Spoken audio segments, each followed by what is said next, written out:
বাবার বাড়িতে যাওয়ার কথা ছিল ডিসেম্বরে, হঠাৎ করেই এখন কেন গেলাম সেটাই আজকে আপনাদের সাথে শেয়ার করব।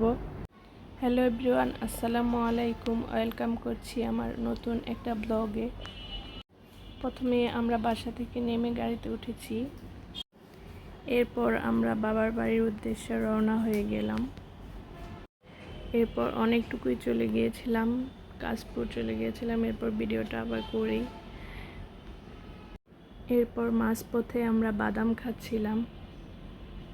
আসলে গাড়িতে ওঠার পর একটু বাদাম, চিপস এগুলো বাচ্চাদের মতো খেতে হয়, না হয় মনে হয় যে সময়ই কাটতেছে না।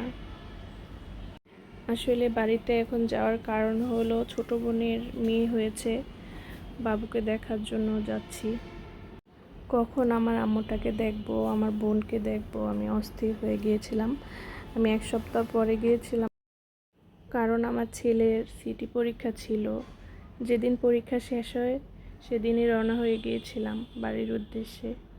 চিপস খেতে খেতে চলে গিয়েছিলাম আমার বাড়ির কাছে, মেঘনা নদী, অনেকেই চিনেন, এটা মেঘনা ব্রিজে। সেদিন বৃহস্পতিবার ছিল, খুব জ্যাম ছিল রাস্তায়। টুল দেওয়ার জন্য এখানে প্রায় 15-20 মিনিট বসেছিলাম জ্যামে, অবশেষে পার হতে পেরেছি।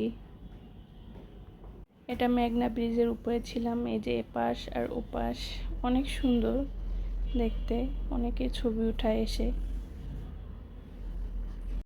মেঘনা ব্রিজ পার হওয়ার পর আমার বাসায় যেতে 20 মিনিট লাগবে। এই তো আমার বাড়ি গলিতে চলে আসলাম। এখান থেকে 5-6 মিনিট লাগে যেতে, বেশি সময় লাগে না।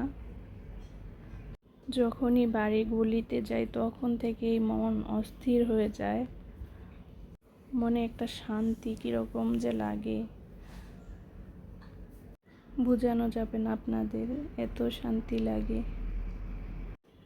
এই যে চলে আসলাম আমরা বাড়িতে। গাড়ি থেকে নেমে ঠিক 2 মিনিট হাঁটতে হয়, তারপরে আমাদের বাসা। এই যে আমার বাসায় চলে আসছি, এটাই আমার বাসা।